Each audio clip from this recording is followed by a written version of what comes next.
Good morning, guys.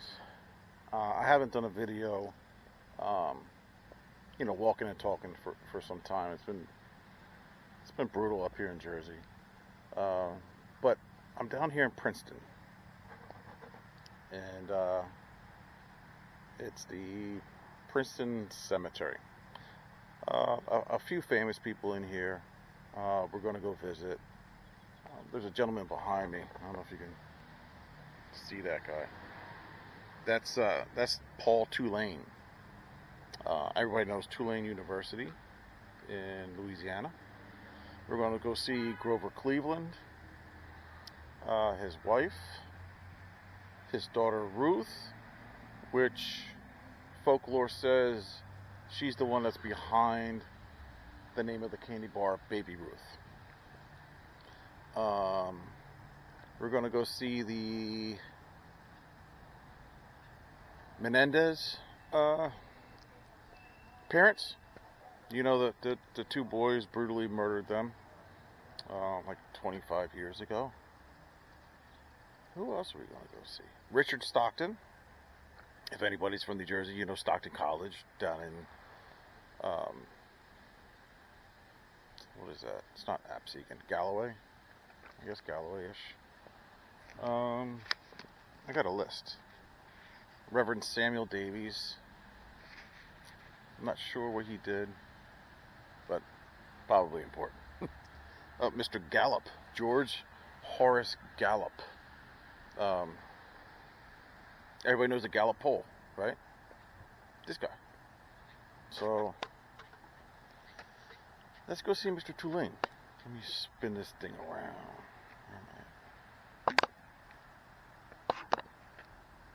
It's not working because it's the wrong way. I won't run from the storm. I arrive after it. Let's start this again. Paul Tulane, namesake of Tulane University in Louisiana. He was a philanthropist. He was a very successful mercantile merchant. So the university in 1882, he donated a large endowment to the University of Louisiana, and that's in New Orleans, which was subsequently renamed Tulane University. And here you go, the founder of the Tulane University of New Orleans.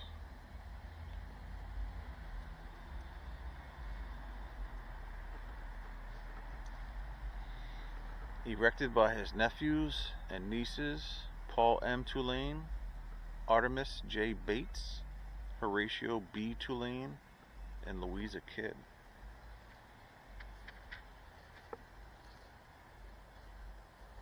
I'm sure I'll get more on here.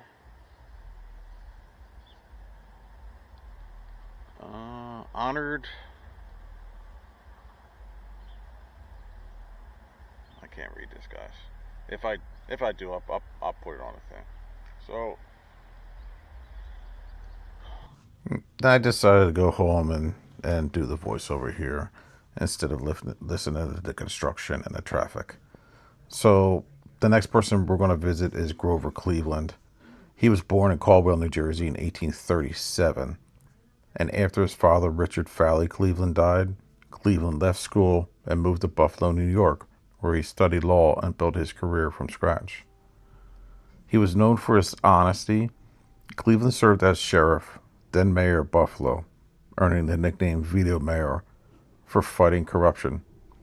His reputation quickly carried him to the governor of New York and then to the presidency. Elected in 1884, Cleveland became the first Democrat president since the American Civil War. He was known for reform and honesty, even admitting to a scandal involving Maria Halpin. In 1886, he marries Frances Folsom Cleveland in the White House.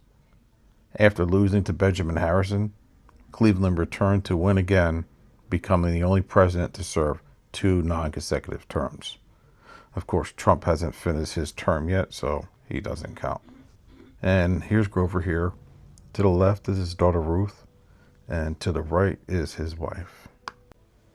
His second term was marked by the Panic of 1893 and the Pullman Strike, where his decisions drew heavy criticism. Cleveland retired to Princeton, New Jersey, where he died in 1908, and he's buried here at Princeton Cemetery. So his daughter Ruth, there's two rumors that go around the chocolate bar Baby Ruth. Some people say it was named. They named it after Ruth, and some other people think they named it after Babe Ruth, the baseball player, but they didn't want to pay him royalties, so they said it was because of her. This is Ruth here. So, I mean, both make sense. And next up on our list is Mr. Aaron Burr. He killed a founding father and walked away, but he was far more than a duelist. He was a war hero, a vice president, and one of the most controversial figures in early America. Aaron Burr was born in 1756 in Newark, New Jersey. Orphaned as a child, he grew up fast and proved to be highly intelligent. He entered Princeton University at just 13 years old and graduated with honors. From the start, Burr was ambitious, independent, and determined to rise. During the American Revolutionary War, Burr served with distinction under George Washington and Benedict Arnold. His bravery earned him respect, and after the war, he became a successful lawyer in New York. Burr entered politics and then eventually serving as a U.S. Senator and building a reputation as a skilled strategist. In the election of 1800, Burr ran alongside Thomas Jefferson. They tied in the Electoral College, throwing the decision to Congress.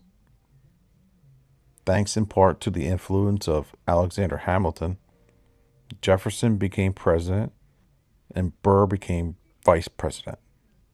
But outcome damaged Burr politically and deepened his rivalry with Hamilton.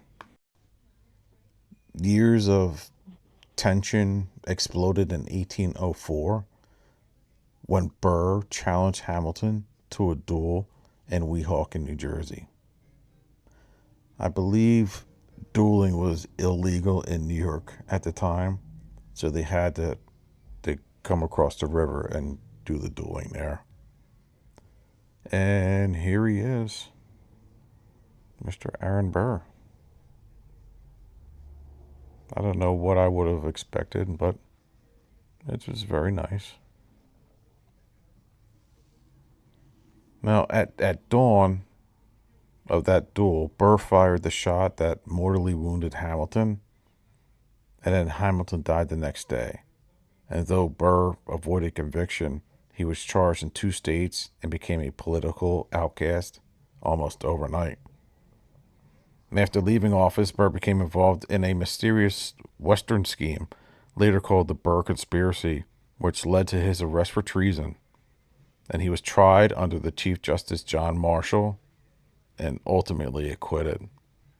His reputation never recovered, though, because Burr spent time in New York before returning to New York, where he lived quietly until his death in 1836.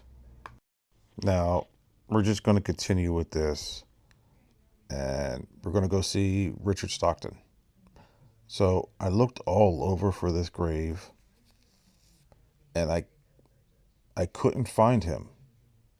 And then I finally went back on to find a grave, and he's not even buried here. But this whole clan is. This is his whole clan. So, I mean, I'll give you some scoops. Born in 1730 in Princeton, he became wealthy and very influential. He studied at the College of New Jersey, now Princeton, New Jersey, and became one of the colony's top lawyers. At first, he hoped colonies could reconcile with Britain, but in 1776, everything changed when Stockton joined the Continental Congress and signed the United States Declaration of Independence, a decision that made him a target. Months later, during the British invasion of New Jersey, he was captured. He was imprisoned under brutal conditions, beaten, starved, and left physically broken. To survive, Stockton was forced to swear loyalty to the British Corps.